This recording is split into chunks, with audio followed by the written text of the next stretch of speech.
Okay. Oh my gosh. All right, we finally did it. We are live. Oh my god. This has been heck. This has been heck on earth. Hey folks, welcome to the Akil Patterson show. My name's Akil Big Unk Patterson here live on G Media, Gockstein Media. Make sure you like, follow, and subscribe. I am here today because one of my nephews sent me a text message, and I'm going to read you it. All right, I want you to know this came from a kid's heart. Now he's 20 years old, and he just had his first kid. And when you have your first kid, one of the things that people tell you is that, hey, I'm having my first kid. I'm really excited. Blah blah blah blah blah. I can't wait to be a father. But then he says, I oh, where is it? Let's go. He says, but today he said, have you been following the trial of this woman who killed her kids? And I said, I didn't know. And I said, well, what kids are you talking about? He says, the trial of Lindsay Clancy.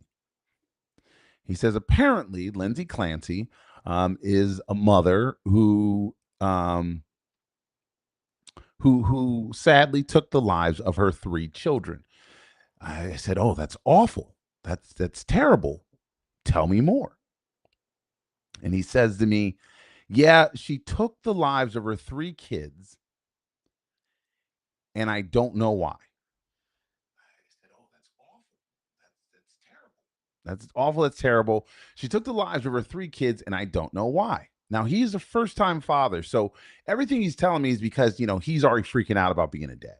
19, 20 years old, and he just couldn't imagine taking the life of one of his children. And I said, well, let me look into this a little bit, and I'll be able to give you some feedback. So I dived down into it, and ultimately he says, "What if I did that after the baby was born?" And immediately I start to think, what if this woman, Lindsay Clancy, was a man?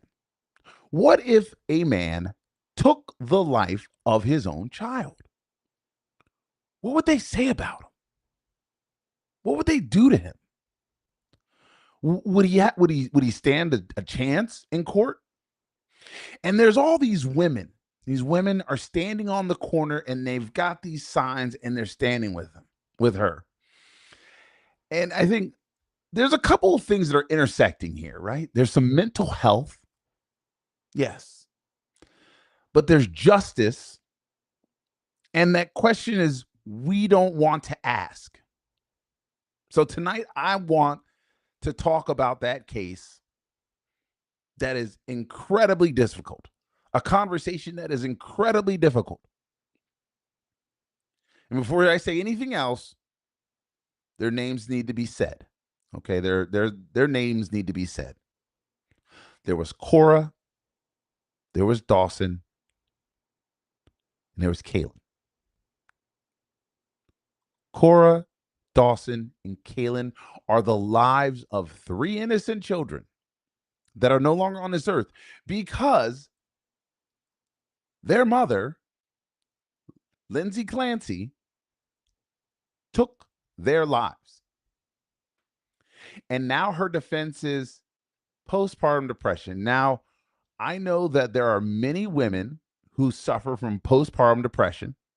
And I know there are many women who would claim that they have been there before. And I know it is not something to tease with. But three children lost their lives. And whatever argument you want to have about mental health, criminal responsibility, gender, or the justice system, those children cannot be an afterthought. They can't be an afterthought. They're not something behind us. Cora, Dawson, and Kaylin. They are not afterthoughts. They are legit children who lost their lives. And yes, their lives matter. Their lives mattered. But tonight, the jury is considering what happened inside the mind of their mother, Lindsay Clancy. That's what the jury's looking at. Well, what was she feeling? What was she feeling? And the defense says she was suffering from severe postpartum psychosis and was not criminally responsible for what she did. She strangled 3 children. 3 children are not on this earth because this woman was suffering from postpartum depression. And I have empathy. We have empathy for her. But the prosecution, they say she knew what she did. She knew what she was doing when it happened. She knew all well that she took the lives of her children when she strangled them. Not once, not twice, but 3 different times she strangled, putting her hands around her children and taking their lives. But I want to ask another question.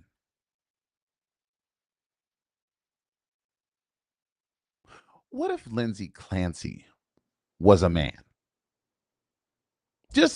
Just for 1 second, what if she was, for all intents and purposes, what if she was just another man?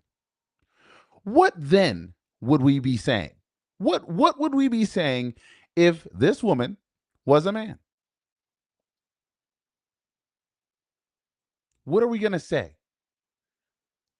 What gets to be said if this is a man?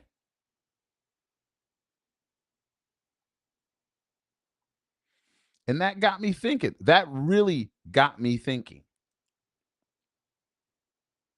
What happens if it is a man?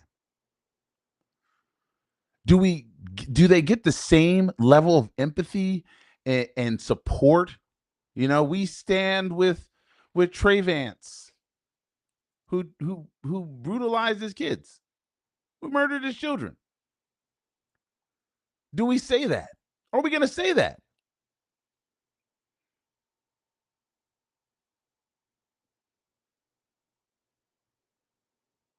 Do we get to say that? I don't know. Not because postpartum psychosis isn't real. I'm not saying that's not real. It is real. It is something that happens. Not because mental health shouldn't matter in a courtroom, because there are times that mental health does matter. It absolutely is part of the case. And not because the person experiencing genuine psychosis should automatically be treated exactly like somebody acting with a complete rational mind. Yeah, no, that's not it. That's not my argument. But would we be extending the same compassion and patience and willingness to understand mental illness if the parent sitting in the courtroom was the father? Would we be doing this? Would we be saying it's okay for you to go out there and put your hands around the necks of your children and take their lives if it was a man? Imagine the headline: Father kills his 3 young children and says severe mental illness caused him to do it. Because I could tell you right now, 6 months ago, a man burned down his house with his children in it. He's sitting behind bars, which he should be. A week ago, a young man burned down his house with 8 family members in it because they kicked him out. I'm not hearing the same level of compassion for that. But when you see a video with all these women standing in the street with signs, "We support Lindsay," What do you think goes through the minds of everyone else? What do you think they're thinking? Oh, I could get away with this. Maybe it's my time. You know what? I was a mother really young. I didn't want kids.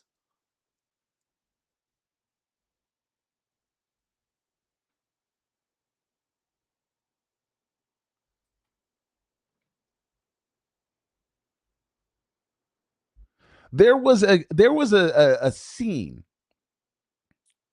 There was a scene in the movie Train Spotting. If you've ever seen the movie Train Spotting, great movie. There was a scene where the mother is on drugs and their baby dies. And it's like welded in my mind. And you're like, man, all that the mother's like, oh, I was I was I was on drugs. Is that a defense? Oh, I wasn't in my right mind when I allowed my baby to get crushed, when I allowed my children to drown. Like all these things have happened in the past. And now we're saying, well, she had postpartum depression. And it's okay to let that go. No, no, no, no, no, no, no, no, no, no. It is not okay to let that thing go.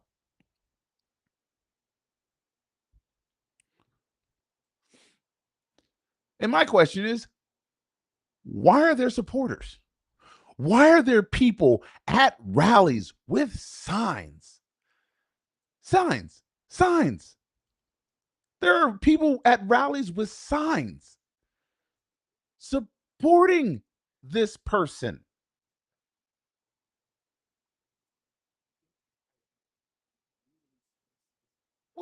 What are we doing, folks?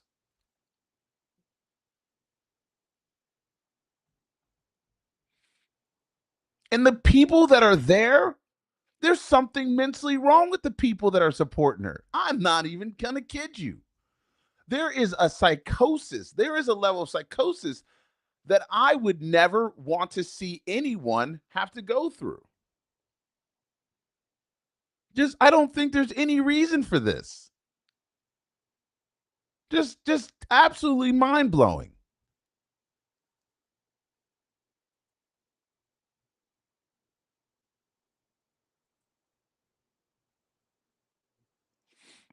Just mind-blowing. How anyone could ever support someone intentionally harming their own child just doesn't make sense to me. Just doesn't. It's it's irrational. It's irrational.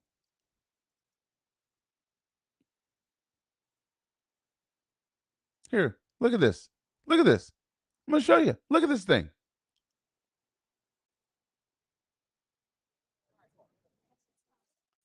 These are people at a rally.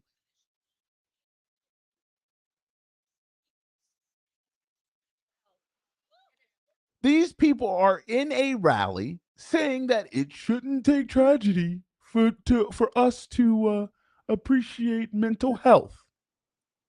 Are you freaking kidding me? Seriously, are you kidding me? That's what we're going with? These people? These people. I don't get it. Look at this. There is a whole mob of these people. This is sick. This is sick. Look, this is sick. These people are just they are insane. I don't understand it. I just I could not. I can't fathom this. I can't. I can't fathom it. Look at these people. Look at them. They're almost proud. They're proud. They are proud to be standing there. Look at them. Oh, look at me.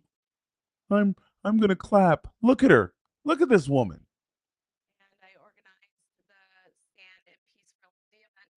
Stand in peace with Lindsay. She needs to be standing in piss.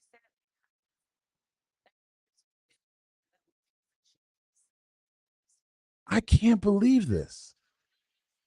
Look at them. These people are absolutely mentally insane. They should be criminally prosecuted for standing like this. Who does this? Who's standing with this woman? This is just, this is mental. These people in these groups should be in a prison, tucked away somewhere where there is a gaggle of them. Hundreds of people. Hundreds of people standing in a circle singing kumbaya because a woman hurt her child. But yet, let a man do the same thing, and we're pulling out the pitchforks. I know we're pulling out the pitchforks. Father kills 3 young children and says severe mental illness caused him to do it. Would 1,000 people be discussing healthcare system failed him? Would we? Would we be discussing that? No. It's my belief we wouldn't. And the fact there aren't more people discussing this subject matter is beyond me. Beyond me. Would we be examining every doctor's visit that he had? Let me give you the statistics right now. Every year, nearly 800,000 men will be unalive by themselves. 800,000 men are unalive by themselves.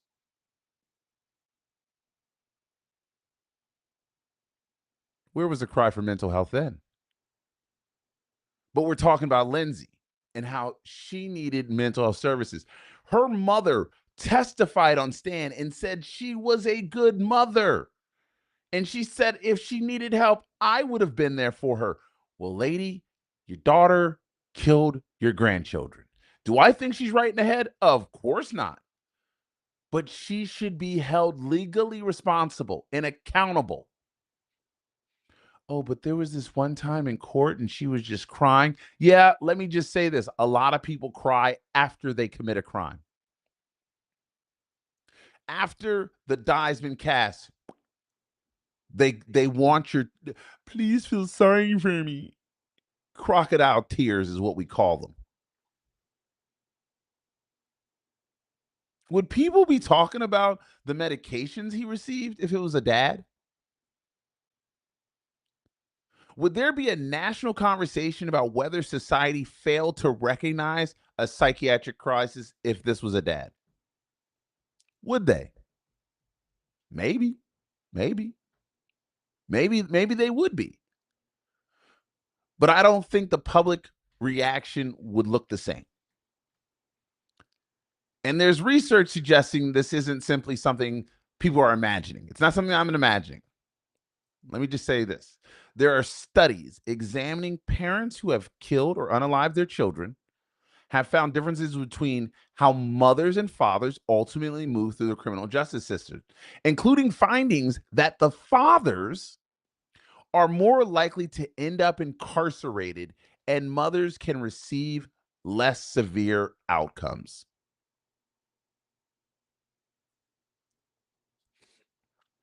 I'm going to read that again.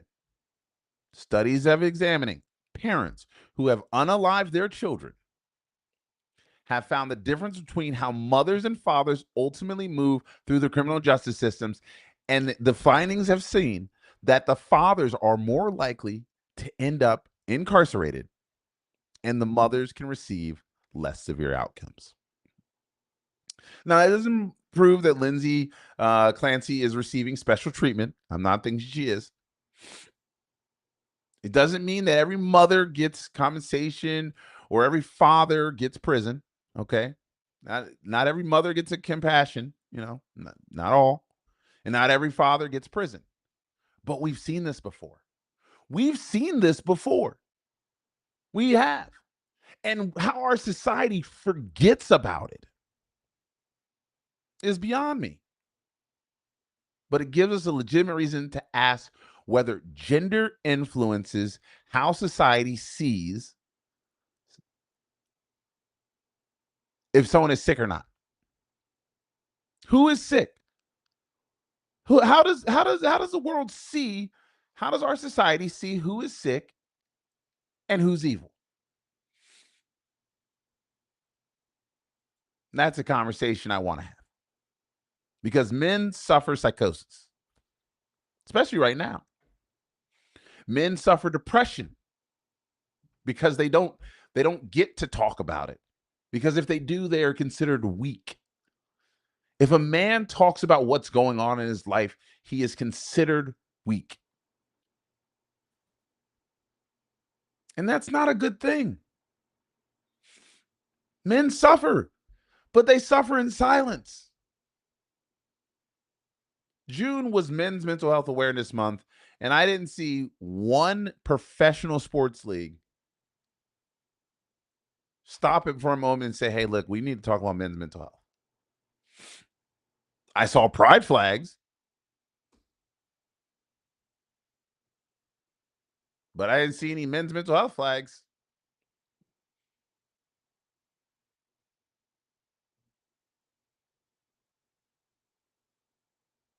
Men suffer from depression. Men experience suicidal crises. Men experience nervous breakdowns. Men experience trauma. And far too often, the response to a struggling man isn't what happened to him. It's what's wrong with you? What's wrong with you? What's wrong with him? But when a man's mental illness becomes ugly and frightening or difficult to understand, suddenly our language about compassion disappears. He was screaming at me. Well, did you ask him why? Because he could have given you 20 reasons why he was angry. He could have given you 50 reasons why he didn't come to you for help. But to take the life of his child, unacceptable. Just unacceptable. Accountability and compassion can exist in the exact same sentence. You were wrong what you did. But we also need to find out why you did it. So let's talk. And that should apply to Lindsay Clancy too. If she truly lacked criminal responsibility because of severe mental illness, the law will recognize that. But if the prosecution proves she remained criminally responsible, the law should recognize that too.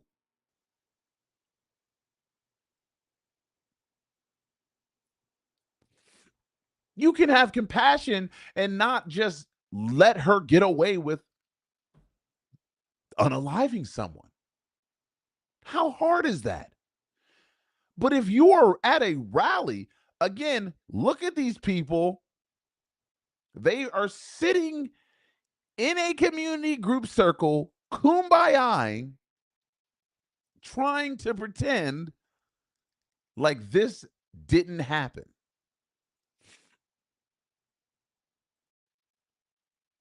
Just look at them. Look at all those people standing around in their pink shirts saying, well, something bad happened. Something bad happened.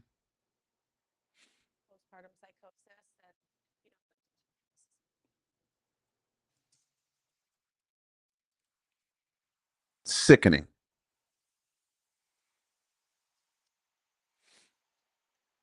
Look, look at this.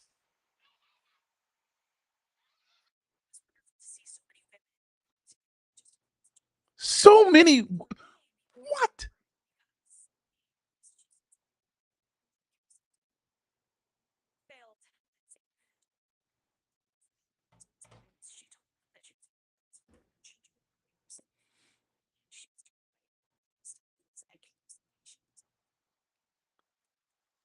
What is she talking about? Thoughts and prayers. She needed help. Her children needed help.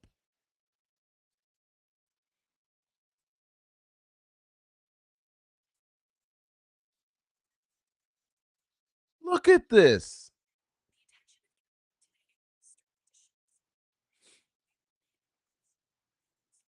I can't look at this anymore.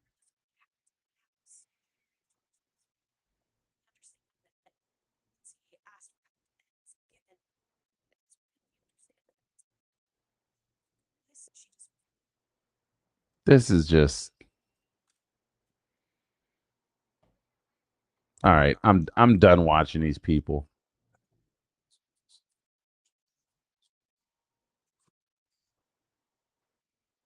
All right. To listen to these people pretend like this was and just some sort of act. She reached out. She said she was. Did she reach out to her family? Let me give you a story. There was a man I used to work for many years ago. He's a good man. I'll leave his name out.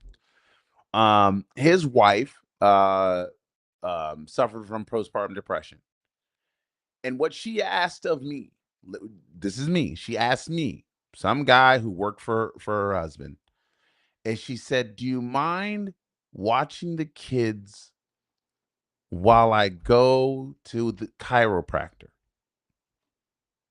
I said, "Sure, no problem." And I watched your kids while she went to the chiropractor. At this point, I know that she didn't go to see a chiropractor. She went to go see someone else. She went to go see a friend, a therapist. And she would take these chiropractor visits and she'd go see a therapist, she'd go to the movies, and I'd be with the kids 4 hours, 4 or 5 hours. And then when she got back, she was better. That's it. That's how she was doing it. She has an ex-husband. She has a mother. All these things were at her disposal. Do you know how many people in America go without mental health services that might actually be crazy? Millions. 330 million adults in this country. They're not all strangling their kids. And the worst thing that occurred around all of this is that she thinks that she lives in a bubble. Ma'am, you don't. You don't. You don't live in a bubble. You don't. You are you are a mother, and I can appreciate you being a mother. I think most of us can empathize with what mothers go through. But to say that this mental health crisis crap is the reason why you took the lives of unalived your three children is absolutely unfathomable. Unfathomable.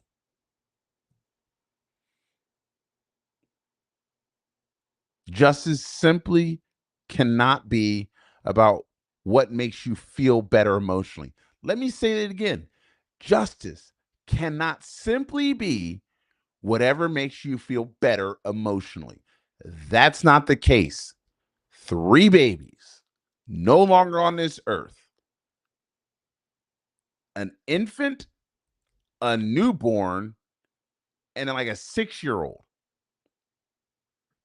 And I'll tell you why I think this woman did it. All three children, you could be like, "Oh, I've heard and I've seen Some mothers who would cause a TBI, traumatic brain injury, to a toddler or a newborn by shaking him, right? And they, oh my God, I can't believe I did that. Oh my God. Oh my God. Oh my God. Oh my God. Oh my God. You can go look it up. Go look it online. It happens. But 3 children, 3 babies. Oh, lady, you knew what that was. That 5, 6 year old would have snitched. Because a 5 and 6 year olds, they'll tell everybody what you did. And you knew it. You knew it. It is such a sad thing. Such a sad thing. But if we talk about men's mental health for just 30 seconds, if a man has a spool of yarn for just 6 minutes and he's holding on to it, what does he get? He gets the 3rd degree. What's that yarn for? I've had this yarn since I was 15, and it's for 30 years. I've used it, and I lost a piece of my life each time I did. And then she's like, "You're watching a basketball game, aren't you? You ever see that reel? Oh man, it's a sad reel. Let me see if I can find it for you guys. It's a sad reel. It's a real one though.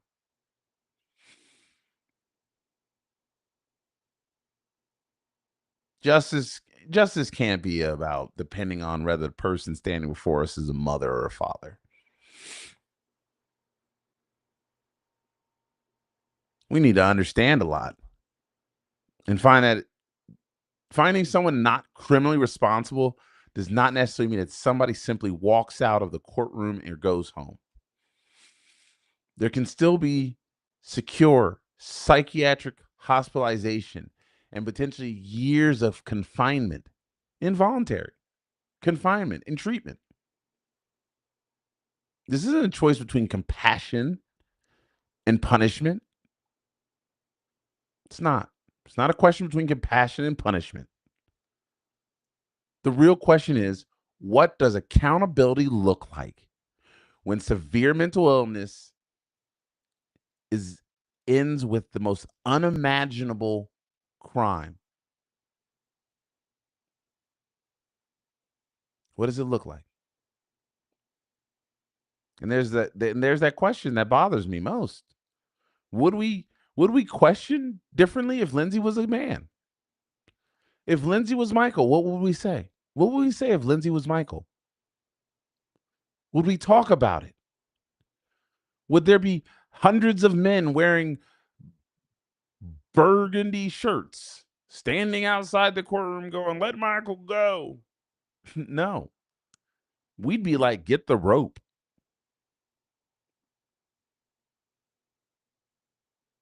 That's how far we've fallen as a society, as a nation. We have fallen from grace.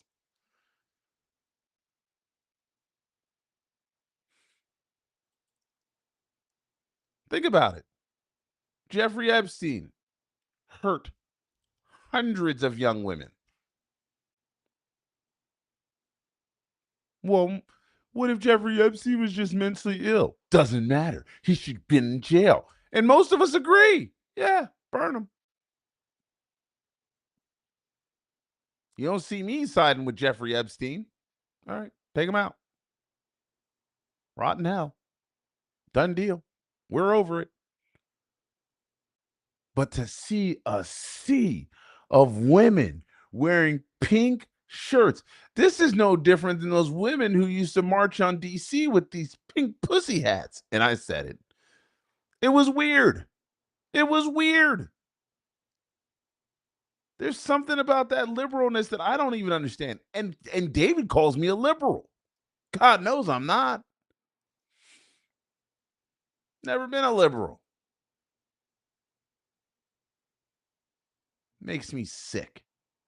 It makes me sick. Come.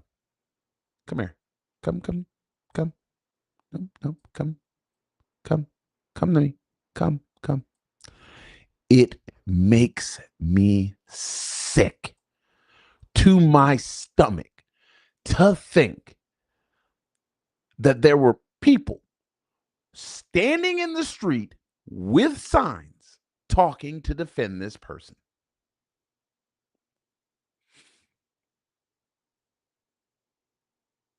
If you answer yes to the question that we would be standing in front of, you got bigger issues than anybody can help you with. You are mentally ill.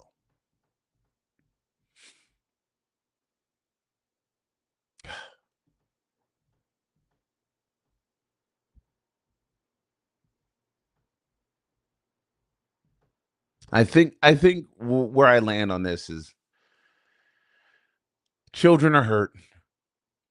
A mother is without her children, but crocodile tears, save those for St. Peter. You deserve the chair. Taking the life of an innocent child, 5, 6 years old, 18 months old. Yeah, you should get the chair. You should get the chair. I said it.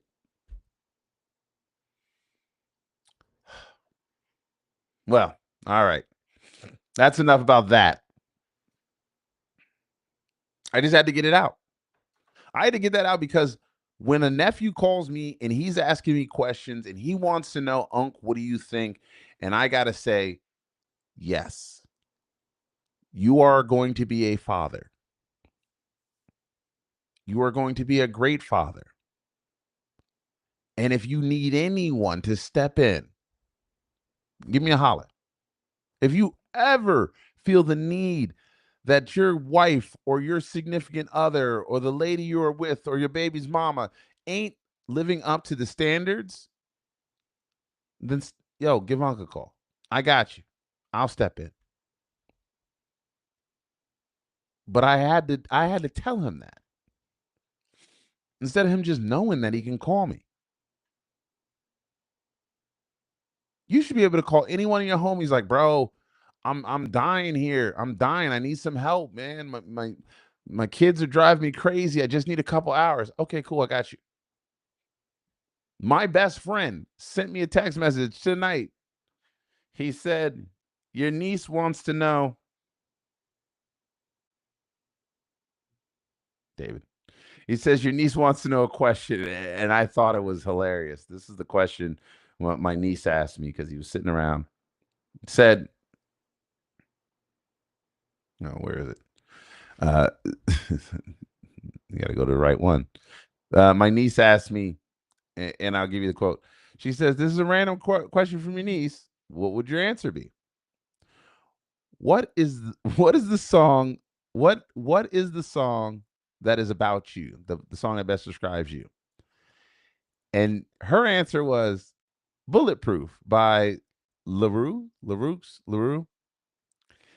And then his response was, mine is The Boss by James Brown. He says, what's yours? And I says, I Don't Want to Be by Gavin DeGraw. Which her reply then was, who's Gavin DeGraw? And I've never heard I Don't Want to Be. So I sent them the link to I Don't Want to Be by Gavin DeGraw. And if you've never heard Gavin DeGraw's I Don't Want to Be, it is the song from One Tree Hill. It was the early 2000s. And it goes, I don't want to be anything other than, I don't want to be anything other than what I was born to be, baby. All I want to do is think of me and have peace of mind. I'm tired of looking around who's going, what I got to do, or who I'm supposed to be. I don't want to be anything other than me. I don't want to be anything other than me. And I say that's the song that's about me. And if you are a young parent, and I'm always real with people, I don't have kids. I don't have kids. I'm not blessed to have kids. I'm just not. Doesn't mean I don't love my nieces and nephews. That's why I have a lot of nieces and nephews. You got to spend your money on somebody. And because I don't have I have nieces and nephews, I spend all my time making sure they're okay. That's what good family does. You entertain your nieces, you help your brothers out, you help your homies out. I mean, that's the part of family that America used to have. You know, when David and I talk about things, we talk about family. We talk about our extended family, our personal families. We talk because that's important. Because there are very few people in this world you should be able to discuss your life with. Like I said, you don't have to be like me and be online and talk about your family all the time, but you should have people in your life that you can talk to. Because having a family ain't about just blood. I say it all the time. Just because somebody's black don't mean there's all skin folk ain't kinfolk. All black people don't believe in the same things I believe in. All white people don't believe in the same things that I believe in. Or Asians or Pakistanians or Dominicans. People, just because you look like me don't mean you believe in the same things that I will. But if you stick around long enough, you will have family. You will develop a community. And once you develop that community, you start to develop people you love, people you trust, people that will be there if you are having a bad freaking day.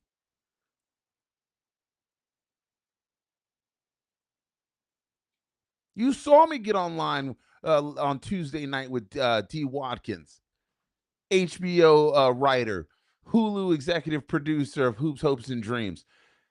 I know D. I was talking to him about, going to ballet recitals.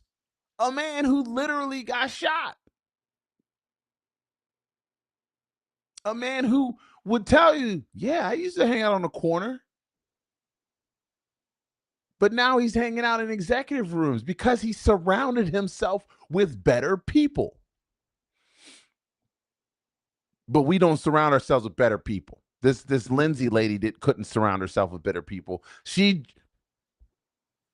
internal, kept it all inside.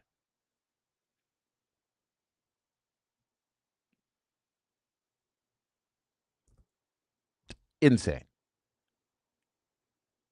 Absolutely insane.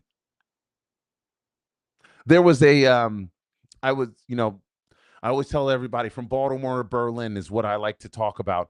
And I was traveling in Santiago de Compostela, part of the Camino. It's the end of the Camino. And if you know about the Camino, it is this long walk. It is over 700 kilometers that you go through a spiritual journey, right? And I didn't walk the whole thing, folks. I ain't gonna lie to you guys. I'm not made for that, but maybe I will one day.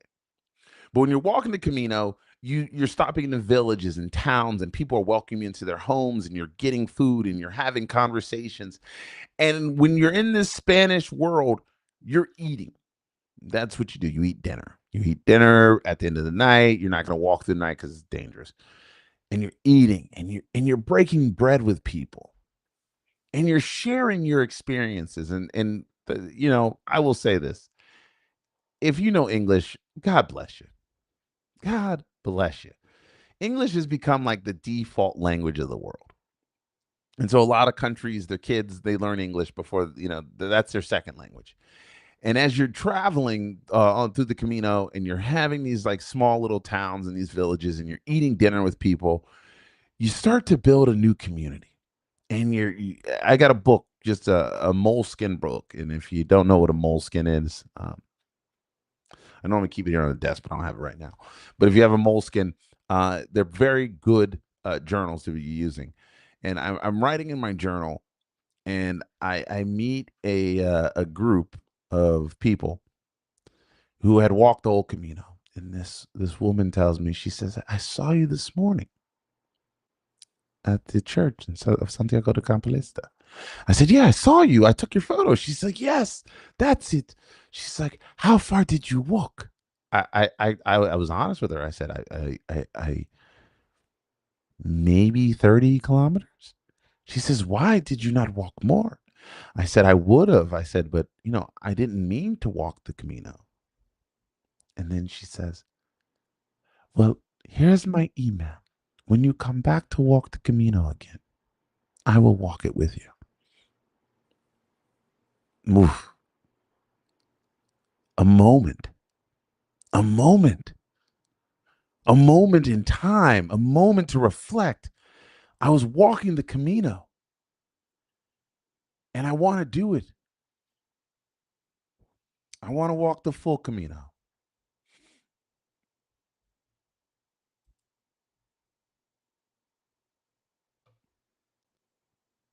I think I'm not knowing is a good thing now that y'all round tripped. Hope you hold your side. I think I'm not knowing is a good thing. I'm pro death. I understand, but I don't. Do not say you're right. Saying you're right. Okay. Mentalism means they need more training to the DNA digital network assistant. I don't even know what that means. Yes, you're live. Thank you, David. I appreciate that. Yeah. I hate when they care more than me. Yeah. I think I think it's time that we as we start having better relationships, better community is what I truly want. I want better community. I don't think having a community is a bad thing. In the crypto world, let me give you an example. In the crypto world, David and I met in spaces. A lot of people think, Akil, you and David are so close. You guys must have grown up together. Nah, we met right on Twitter. We met right on X. That's how we met. During COVID, we're trading together, we're talking together. There were late nights in Discord and group chats, and we built community. We built community because there was nothing else. I mean, nobody had a community. And as you built that community, you started to recognize, hey man, I like this guy. Now I'm a little autistic, so it's easy for me to build community with myself and other people. Um, but man, when you sit down and you start having conversations with people, you get to really know them. The one of the former CEO here at G Media, Tammy. Tammy was the same way, and there was a girl who didn't like Tammy. I don't know if Tammy's gonna let me tell the story, but I don't care. Tammy knows that I'll say it anyway. There was a girl who didn't like Tammy, and Tammy is just the sweetest woman ever. And I tell this girl, I say, why don't you like Tammy? I just don't trust her. I don't know her. I said, you don't know any of us. Well, she just seems fake. I said, do you know this woman? She seems really sweet. We talk all night. We have great conversations. Eventually, Tammy and I met, and then we went to the University of Notre Dame. Took me to the stadium, took me around the cathedrals and the campus, and we talked and we walked and we had a great time because we built community. We built a moment to share our joy in our relationships. If you are not building a community with people you want to, then you are not doing yourself a service. You are doing yourself a disservice. Build a community of joy, of joy. I say it all the time. I say it all the time. Joy gets you through the hard times.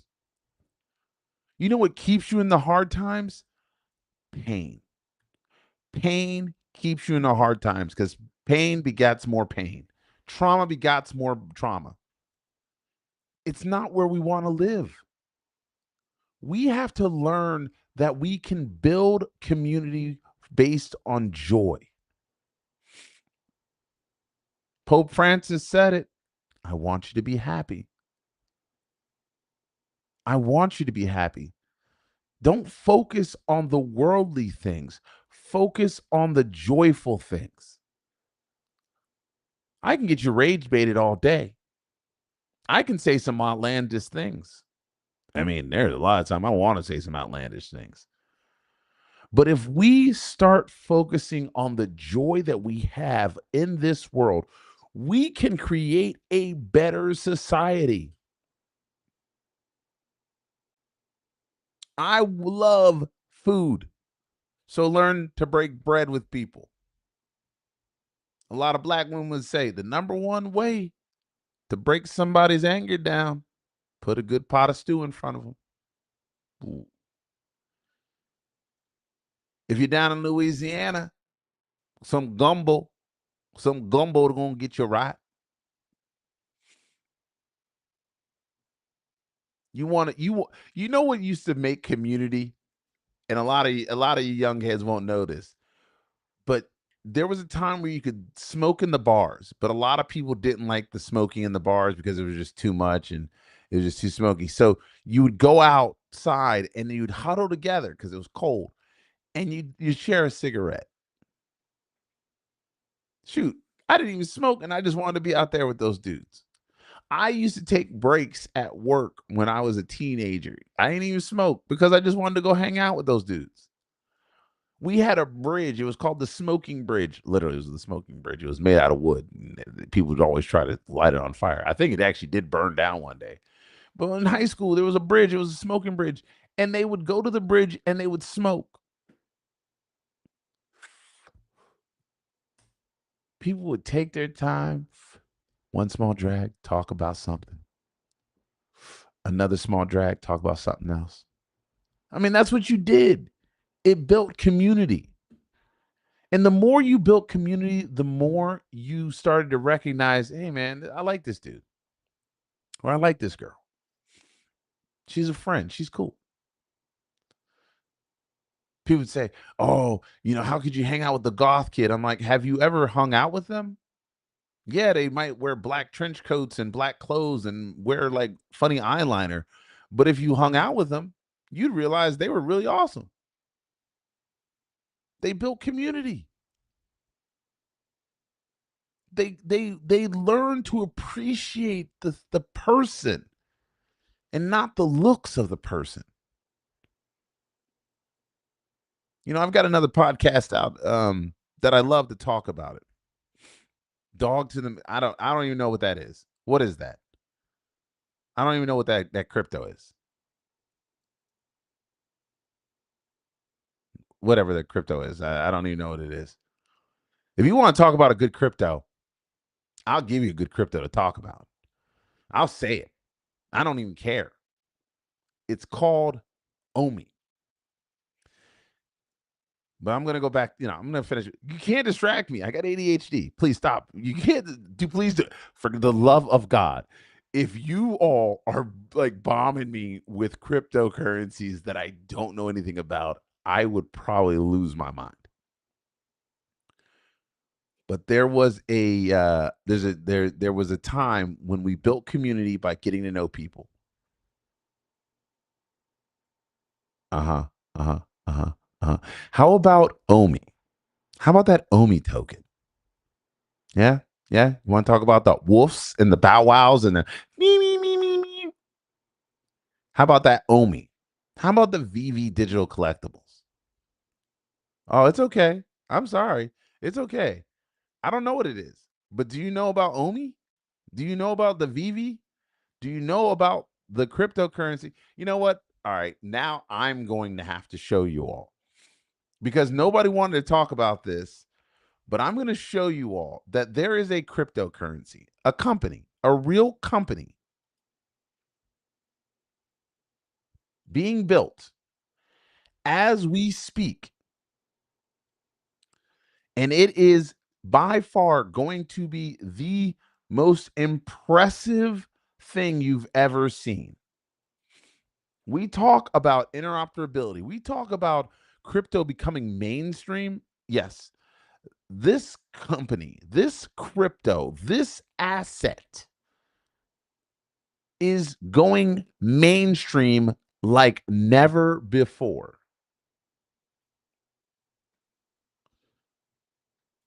It is going to revolutionize the entire world.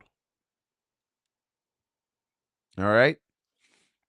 And all you got to do, it was recently announced, maybe earlier this week, and we're going to show you all what it is. Here we go. All right. Here we go. The Vivi digital collectible platform. The digital collectible platform Vivi is set to become publicly listed through a definitive acquisition agreement through Orange Cloud in August of 2026. Alternatively, if you meant the financial ticker Vivi, Vanguard, which I didn't, but see, this is why you've got to watch it. This thing is happening. This is real. This is real. This is a real thing that's happening right now. And I am not making this up. This is happening. Oops. Oh, oh, oh, oh, sharing the wrong thing. Stop. I don't want to share that one. Allow to share the screen. We're going to pick this one. Here it is. Here we go. This is it. This is it. Almost this. What is going on? Can you guys see that? All right. I keep. I'm just trying to share. This shows you how terrible I am at certain things. I'm just trying to share the one screen that will show you the VV is a digital collectible. Yeah. So it's VV. It's called OMI and the digital collectible, but the OMI token is powered by it. Now, so this thing is a legit thing. It's I'm just gonna share the window. That's not the window I'm gonna share. Where are we going? All right. Here we go. This token, share this window. Okay, cool. So I'm sharing that one. So if you'll see that this digital asset, basically there was an acquisition here, and I'm trying to get rid of this. I don't even know how to get rid of these things, but God. All right, here we go. So this is on an investing .com, but they'll talk about it. Orange Cloud to acquire VV operator and rename the company. So VV is a digital collectible app, right? It's on my phone. I have it. You don't believe me? Oh. Thanks, David. The app is VV, and so this is the app, right? This is the app. It's VV, and it's got things like Phoenix Fire. It's got Marvel, Star Wars, DC Direct. It's got Disney. Like these are all the things that are on this app. You can go download it if you want, but it's called Vivi. And this company, so Orange Cloud is to acquire Vivi operator. But here's the thing: it's a reverse acquisition. Orange Cloud is going away, and they are currently listed on the stock market, on the NASDAQ. And so I'm just going to read you a little bit. So the Singapore Orange Cloud Technology Incorporated on NASDAQ's ORKT